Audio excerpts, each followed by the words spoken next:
Además de estos elementos que están centrados en el negocio o que nos permiten solucionar problemas de datos, nosotros también debemos o podemos buscar patrones e implementarlos para poder mejorar el desempeño de nuestra aplicación.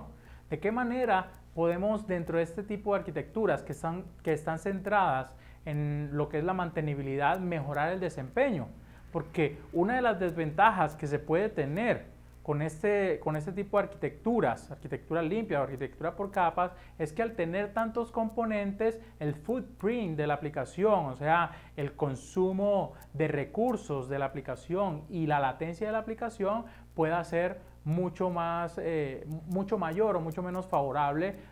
versus la mantenibilidad que vamos a obtener. Entonces allí podemos buscar puntos específicos dentro de la aplicación y dentro de la arquitectura que se pueden mejorar, como por ejemplo reducir las idas a bases de datos. Y aquí podemos hablar de un concepto que son los frameworks de mapeo objeto relacional. Una de las funciones que tienen estos frameworks es poder disminuir esa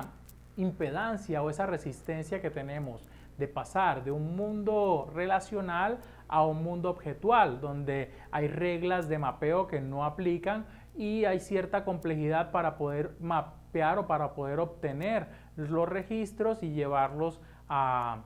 un mundo de objetos y de componentes. También nos va a permitir estos frameworks hacer un mapeo de las diferentes consultas y poder soportar diferentes motores de base de datos de manera automática, así que el desarrollador no se va a tener que preocupar de hablar el lenguaje específico de consultas del motor, sino que el framework de mapeo objeto relacional va a poder hacer esa traducción. Pero desde el punto de vista de desempeño, estos frameworks aplican muchos de los patrones para poder mejorar el desempeño, como por ejemplo el caché. Ellos lo que hacen es, cuando tú solicitas un componente o un elemento de persistencia al framework, el framework lo mete en su caché interno y las veces subsiguientes que le haces la consulta al framework, él lo busca primero en su caché interno antes de ir hacia la base de datos, reduciendo así el número de idas a la base de datos. Claro que esto depende mucho de la configuración que tú hagas de este framework de mapeo objeto relacional, donde si tú no configuras un buen caché, si tú no le defines cómo es el ciclo de vida de los elementos, tal vez tengas que ir muchas veces a la base de datos, muchas más de lo que normalmente irías, porque el framework tiene que mantener actualizados sus objetos en memoria. Otros elementos que te pueden dar estos frameworks son, por ejemplo, la implementación de patrones como el repository, como el Data Access Object, como el DAO, o no propiamente el DAO dentro del framework, sino como un complemento a la utilización del framework, o patrones como el Data Store para poder abstraer todo lo que es la lógica de consultas o la lógica de acceso a datos y simplemente hablar con los componentes del framework. Los frameworks ORM son una herramienta muy útil para poder lograr la aplicación de patrones que nos sirven para mejorar el desempeño y nos sirven para disminuir los problemas que tenemos con el acceso a los datos. Dentro de los patrones de desempeño también queremos reducir el número de objetos que vamos a tener en memoria, porque realmente uno de los recursos que podemos afectar al momento de implementar aplicaciones es la memoria con demasiados objetos que tienen demasiadas dependencias o que tienen demasiados llamados, con lo cual nunca se van a eliminar de la memoria. Entonces, eso hace que a lo largo del tiempo el aplicativo se vaya degradando y con esto pues tengamos al final una pérdida o una caída del aplicativo por falta de memoria. Para este uso indiscriminado o reducir este número de objetos en memoria, tenemos patrones como el mismo caché o como el singleton. o como el Service Locator, que son patrones que nos van a permitir no duplicar instanciación o no duplicar elementos para poder hacer un control mejor de los recursos como la memoria.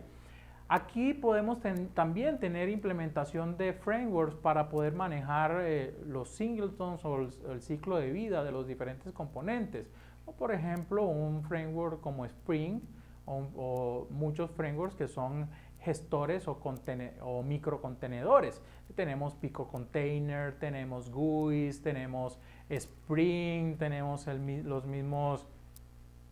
contenedores de componentes en Java como los contenedores de JB o los servidores de componentes en .NET. Estos elementos o estos frameworks nos van a permitir la aplicación de patrones como el caché o como el singleton para poder manipular mejor el ciclo de vida de los componentes y no tener múltiples componentes dispersos en nuestra memoria que eventualmente se pueden convertir en basura y propiciar una caída de nuestra aplicación. La otra forma que nosotros tenemos de optimizar el desempeño es minimizar el número de bloqueos. ¿Y esto de qué manera se puede lograr? Trabajando con esquemas asincrónicos o trabajando con esquemas basados en eventos, que es otro tipo u otro estilo arquitectónico que vamos a revisar en Archisoft 90. Aquí tenemos la aplicación a un nivel bajo de lo que es el patrón observador, el patrón observer, donde vamos a estar monitoreando los diferentes eventos que ocurren para poder disparar o para poder ejecutar acciones cuando ocurren ciertos eventos sin tener que esperar la respuesta, lo que es una petición fire and forget. Y por último también tenemos los Service Activator, que es una especie de repositorio, una especie de patrón de acceso a datos, pero que va a sistemas externos de los cuales no necesito esperar una respuesta. Simplemente el Service Activator o un Service Agent lo que hace es ser un adaptador, el cual llamo y él dispara una petición asincrónica al elemento externo y el elemento externo empieza a trabajar y nuestra aplicación no se queda esperando por una respuesta de ese elemento externo. Otros patrones que vamos a considerar no tienen que ver con el desempeño, sino con la mantenibilidad, mejorando aún más la mantenibilidad que me ofrece la arquitectura limpia o una arquitectura por capas. Allí tenemos la aplicación de patrón como la factoría, que ya lo hemos analizado desde el punto de vista de Domain Driven Development, que nos va a permitir la creación de otros objetos, el patrón Composite Entity y Composite View, que nos va a permitir reutilización de entidades. Por ejemplo, si tenemos una entidad con datos parciales, poder crear entidades mucho más grandes a partir de esa entidad con ciertos datos. Tenemos las fachadas de negocio, que nos van a permitir tener una capa anticorrupción para separar lo que es la lógica de negocio del resto de las aplicaciones. Y el patrón adapter, que ya veíamos como un patrón como parte de lo que son la capa de puertos y adaptadores en las arquitecturas limpias o en la arquitectura hexagonal. Todos estos patrones de diseño nos van a permitir mejorar lo que es la funcionalidad o todo lo que es la implementación de una arquitectura limpia. Eso sí, con la aplicación de principios como los principios de abstracción, una buena asignación de responsabilidades y la aplicación de principios como los SOLID.